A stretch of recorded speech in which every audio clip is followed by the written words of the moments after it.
مباشرت کے حوالے سے خواتین کے ایسے 500 سوال جو وہ پوچھنے سے شرماتی ہے۔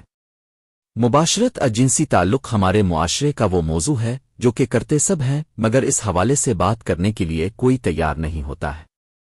مرد اس حوالے سے کسی نہ کسی حوالے سے غلط و صحیح معلومات حاصل کر لیتے ہیں، جبکہ خواتین اس معاملے میں مردوں کے مقابلے زیادہ مشکلات کا شکار ہوتی ہیں۔ مباشرت کے حوالے سے خواتین کے سوالات شادی سے پہلے جنسی تعلیم اور مباشرت کے حوالے سے بہت سارے ایسے مسائل ہوتے ہیں جن کے بارے میں لڑکیوں کے ساتھ کھل کر بات نہیں کی جاتی ہے، اور جب شادی کے بعد مباشرت ہوتی ہے تو ان لڑکیوں کے ذہن میں اس حوالے سے بہت سارے سوالات پیدا ہوتے ہیں جن کے جوابات نہ ملنے کے سبب کنفیوژن کا ہونا ایک لازمی بات ہے۔ ایک، کیا مباشرت کے شروع میں ہونے والا درد خطرناک ہوتا ہے؟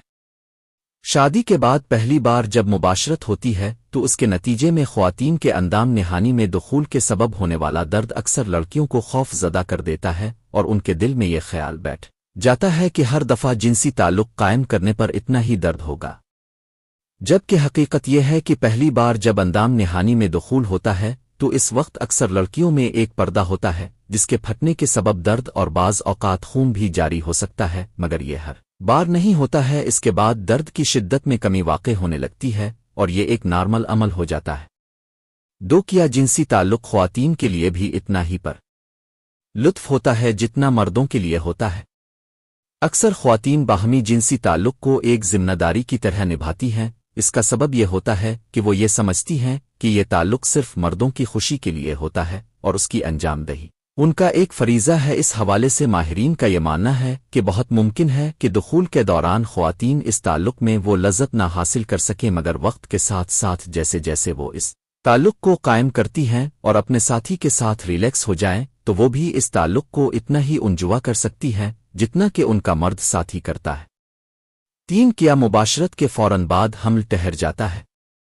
کچھ لڑکیوں کو یہ غلط فہمی ہوتی ہے کہ مباشرت اور دخول کے فوراً بعد حمل ٹھہر جاتا ہے، جس کی وجہ سے اکثر لڑکیاں شادی کی پہلی رات کے بعد صبح جاگتے ہی متلی اور سر چکرانے جیسے مسائل کا شکار ہو جاتی ہیں، مگر حقیقت اس حوالے سے قدرے مختلف ہو سکتی ہے، اور مباشرت کے فوراً بعد حمل کا ٹھہرنا اور اس کی علامات کا ظاہر ہونا بھی قرین قیاس ہے۔ عام طور پر حمل اس وقت ٹھہرتا ہے جبکہ نر اور مادہ خلیے ایک دوسرے سے مل جاتے ہیں اور ایمبریو بن جاتا ہے۔ ایسا عام طور پر اوویلیوشن پیریڈ میں ہوتا ہے۔ یہ دن ماہواری ختم ہونے کے پہلے ہفتے میں ہوتے ہیں، اور حمل ٹھہرنے کا امکان بھی انہی دنوں میں زیادہ ہوتا ہے۔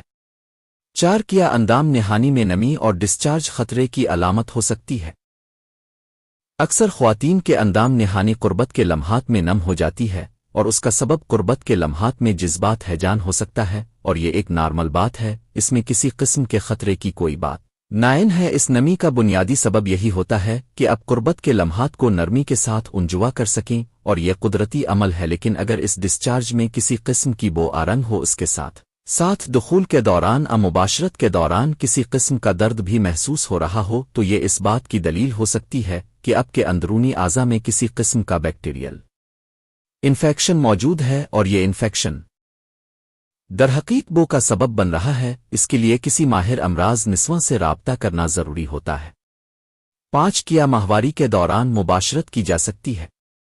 ماہواری کے دوران مباشرت کسی بھی طرح محفوظ نہیں ہوتی ہے، اور ماہرین اس دوران احتیاط کا مشورہ دیتے ہیں، کیونکہ اس وقت خواتین کا جسم ایک علیحدہ فیز سے گزر رہا ہوتا ہے۔ اس دوران کی جانے والی مباشرت مرد اور عورت دونوں کے لیے انفیکشن کا سبب بھی بن سکتی ہے۔ اسی طرح اس دوران خواتین کا جسم حمل کے لیے تیار نہیں ہوتا ہے، اور اس دوران ٹھہرنے والا حمل بھی بہت ساری پیچیدگیوں کا باعث ہو سکتا ہے۔ اس وجہ سے اس دوران ماہرین احتیاط کا مشورہ دیتے ہیں۔